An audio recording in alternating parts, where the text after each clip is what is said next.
இன்றைக்கான வேத பகுதி ஆதியாகமம் 45வது அதிகாரம் வசனங்கள் 16 முதல் 28 வரை.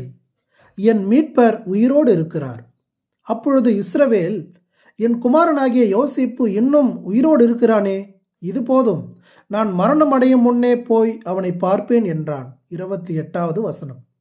யோசேப்பு தன் சகோதரர்களால் தனக்கு இழைக்கப்பட்ட அநீதிகள் எதையும் பார்வோனிடமோ அல்லது எகிப்தியரிடமோ இதுவரை எதுவும் சொல்லவில்லை அல்லது முறையிடவும் இல்லை என்பது குறிப்பிடத்தக்கது.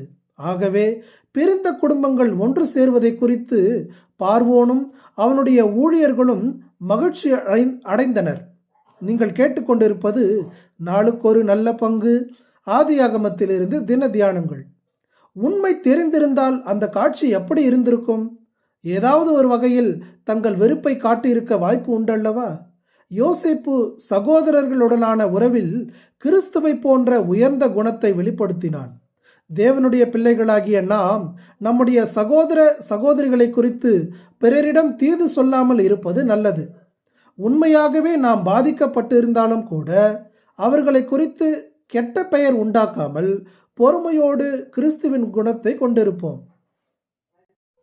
எகிப்தில் யோசேப்பு பெற்றிருந்த மகிமையும் அவனுடைய செல்வாக்கும் சகோதரர்களை பார்வோனுடைய குடும்பத்தார் நன்மதிப்புடன் பேணுவதற்கு வழிவகுத்து கொடுத்தது. அவர்கள் யோசேப்பின் சகோதரர்கள் என்ற முறையில் எகிப்தின் சகல நன்மைகளையும் பெற்றுக்கொள்ள முடிந்தது. இக்காரியம் விசுவாசிகளாகிய நாம் கிறிஸ்துவுக்குள் பெற்றிருக்கிற ஆசீர்வாதங்களுக்கு ஒப்பாக இருக்கிறதல்லவா?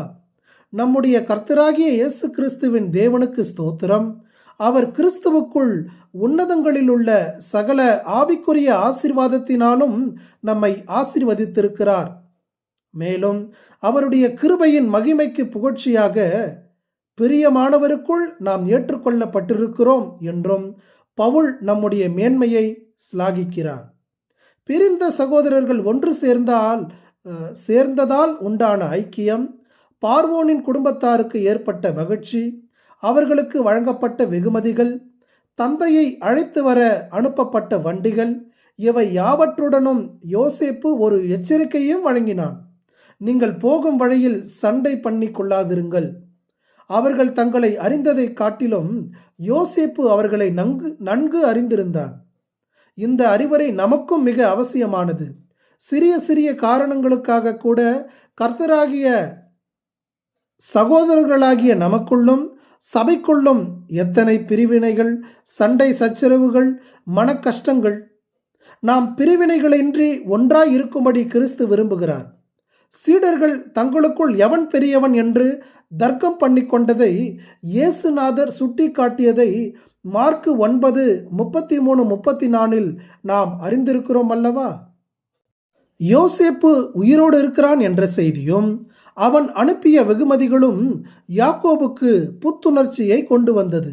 நான் அவனை பார்ப்பேன் என்று யாக்கோபு உறுதியாக நம்பினான். நம்முடைய இரட்சகராகிய கிறிஸ்துநாதர் உயிரோடு இருக்கிறார். ஒரு நாள் நாம் அவரை சந்திக்க போகிறோம்.